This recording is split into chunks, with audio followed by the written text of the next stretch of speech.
Hello दोस्तों, welcome back to new video. कैसे हैं आप सभी? आई होप आप सब अच्छे होंगे। तो दोस्तों, हिमाचल प्रदेश के हज़ारों युवा इस टाइम जो सबसे ज़्यादा क्वालिफ़िकेशन है जिन लोगों की होती है वो क्लास 3 की भर्ती का इंतज़ार करते हैं, क्योंकि 12th पास तो हर कोई होता ही है और ज़्यादातर एक्सपीरियंस नहीं होता है लोगों के पास। इसलिए ज़्यादातर लोग क्लास 3 की पोस्ट को भरने के लिए उत्सुक रहते हैं, क्योंकि पहले आपकी Himachal Pradesh staff selection commission थी हमीरपुर वाली, तो उसमें काफ़ी लोग वैकेंसीज़ फिलअप करते रहते थे। बट अब उसके बंद हो जाने के बाद एक नया राज्य चयन आयोग बन रहा है, तो उस पर क्या नोटिफिकेशन आज आप लोगों के लिए सामने आई हुई है वो आप लोगों को बताएंगे, क्योंकि अब सिर्फ एक राज्य चयन आयोग ही है जो आपके वैकेंसीज फिलअप कर सकता है। तो यही आप सभी का होना चाहिए कि जल्द से जल्द यह चयन आयोग जल्द से जल्द जो है वो हमीरपुर में एक बार फिर स्थापित हो जाए और आपकी भर्तियां जो क्लास 3 की रुकी हुई हैं वो फिर से स्टार्ट हो जाएं। अगर क्लास 3 भर्तियों की माने तो जिसके अंदर आपकी पटवारी की भर्ती क्लास 3 के अंदर आती है। अब कई लोग यहाँ पर बोलेंगे कि पटवारी की भर्ती खुद रेवेन्यू डिपार्टमेंट करवाता है, बट अब पेपर लीक को देखते हुए आपकी ज़्यादातर भर्तियाँ जो होंगी वो राज्य चयन आयोग के माध्यम से ही करवाई जाएंगी।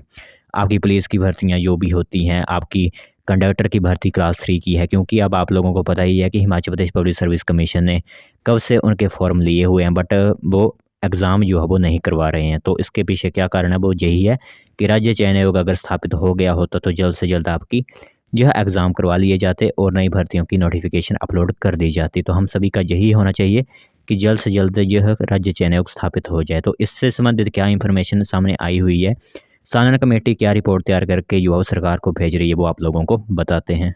तो दोस्तों, देख सकते हो नोटिफिकेशन आप सभी लोगों की मोबाइल स्क्रीन पर इस टाइम दिख रही होगी। तो यहाँ पर आप लोगों को बताएं तो क्लास 3 की भर्तियाँ आपकी तभी स्टार्ट हो सकेंगी जब राज्य चयन आयोग अगर हमीरपुर में स्थापित कर दिया जाएगा, वहाँ पर परमानेंट उसे लगा दिया जाएगा, वहाँ पर स्टाफ की तैनाती कर दी जाएगी, आपकी जो भी टेस्ट होंगे उसकी पूरी तरह से वहाँ पर तैयारी कर दी जाएगी। तो दिवाली तक आएगी सालाना कमेटी की रिपोर्ट। देरी से मिला कंसल्टेंट, क्लास 3 भर्ती पर कैटेगरी वाइज देखे जाएंगे भर्ती नियम। तो यहाँ पर क्या इंफॉर्मेशन आ रही है और यह नियम जानना आप लोगों के लिए बेहद खास रहेंगे। तो सबसे पहले दिवाली तक जो है वो सानन कमेटी इस के लिए एक कमेटी बनाई गई है, जो कि सानन जो है वो इस दीपक सानन जो हैं वो इस कमेटी के अध्यक्ष बनाए गए हैं। तो उनकी तरफ से जो रिपोर्ट तैयार की जाएगी वो दिवाली तक आ जाएगी, क्योंकि जो कंसल्टेंट है वो देरी से मिला, जिस कारण क्लास 3 भर्ती पर कैटेगरी वाइज देखे जाएंगे भर्ती नियम, जो भी नियम होते हैं यानी रूल्स जो होंगे वो कैटेगरी वाइज आपके देखे जाएंगे। जैसे जनरल कैटेगरी के लिए अलग, SC ST ward freedom fighter होते हैं, कई तरह की वैकेंसीज कैटेगरी जो है वो आती हैं। तो हिमाचल में क्लास 3 यानी ग्रुप सी की भर्तियों के लिए राज्य चयन आयोग का गठन किस तरह में होगा और परीक्षाओं की प्रक्रिया क्या रहेगी, इसको लेकर दीपक सानन कमेटी की रिपोर्ट अब दिवाली तक आएगी। तो यानी कि आपकी जो राज्य चयन आयोग मतलब वो स्थापित होने या फिर क्लास 3 की भर्तियों का सपना जो देख रहे हैं, तो वो नेक्स्ट ईयर तक ही हो सकता है, क्योंकि नवंबर में दिवाली है तो उससे एकदम तो आपका नहीं बन जाएगा। तो यही कि 2024 तक कभी भी जो है वो चयन आयोग स्थापित होगा और उसी के बाद जो है क्लास 3 की भर्तियाँ आपको देखने को मिलेंगी, क्योंकि दिवाली तक तो रिपोर्ट ही सामने आएगी। तो मान लीजिए कि अगर नवंबर तक रिपोर्ट आ जाएगी तो वहाँ पर स्टाफ की तैनाती भी की जाएगी। तो अब स्टाफ वगैरह या फिर कंप्यूटर बेस्ड टेस्ट होंगे तो वहाँ पर तैयारी भी, प्रिपरेशन भी और तरीके से करनी होती है। तो इसीलिए आपकी जो भर्तियाँ हैं क्लास 3 ग्रुप सी की वो आपको नेक्स्ट ईयर देखने को मिल सकती हैं, ठीक है। अगर Himachal Pradesh public service commission कोई चाहता है एडवर्टाइजमेंट जारी करे तो कर सकता है, लेकिन वो काफ़ी कम चांसेस हैं, क्योंकि आप लोगों को भी पता होगा कि आपके कंडक्टर की भर्ती के फॉर्म कब से भरे गए हैं, बट उनके जो टेस्ट हैं वो आयोजित नहीं किए जा रहे हैं। वो इसी कारण आयोजित नहीं किए जा रहे हैं क्योंकि Himachal Pradesh public service commission class 3 की भर्तियां नहीं करवाता है। चाहे उसे यह दर्जा दे ही दिया है कि क्लास 3 की भर्तियां आप करवा सकते हो, बट अभी तक भी ऐसा कोई उनकी तरफ से यह कोई भी रिपोर्ट सामने नहीं आई हुई है, क्योंकि वो कंडक्टर का एग्ज़ाम नहीं करवा पाए हैं अभी तक भी। कितने जो है वो महीने हो गए हैं उनको फॉर्म भरे हुए। तो इसी के साथ आप लोगों को बता दें तो राज्य सरकार ने दीपक सानन कमेटी के साथ साथ जो है वो अतिरिक्त कंसल्टेंट के तौर पर राज्य सचिवालय से retired deputy secretary Motilal Sharma को भी एंगेज किया हुआ है इस कमेटी में।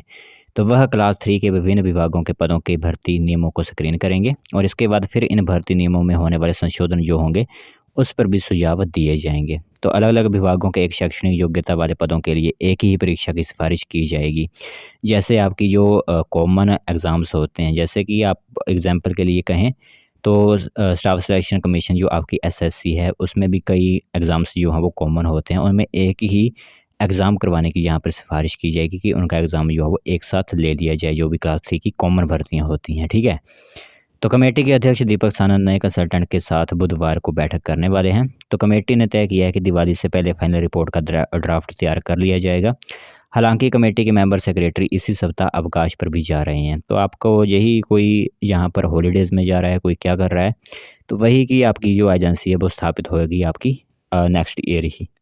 तो ये एक इन्फॉर्मेशन महत्वपूर्ण थी कि जो लोग मेन इस वीडियो बनाने का मोटिव यही था कि जो लोग क्लास 3 की भर्तियों के इंतज़ार कर रहे हैं कि कब तक एडवर्टाइजमेंट जारी की जा सकती है, तो आपके सामने ही रिपोर्ट है यहाँ पर कि दिवाली तक, नवंबर महीने में आपकी दिवाली है, तो तब तक आपकी रिपोर्ट तैयार की जाएगी। तो अगर रिपोर्ट आ भी जाएगी, फाइनल जो रिपोर्ट होती है, तो थोड़ा समय, एक आध महीना जो है वो और भी लग जाता है। तो इसीलिए अब आपको 2024 के न्यू ईयर में ही वेट करना होगा क्लास 3 की भर्तियों के लिए। तो ये एक इन्फॉर्मेशन महत्वपूर्ण है, सोचा आप सभी को इसके बारे में इन्फॉर्म ज़रूर कर दें।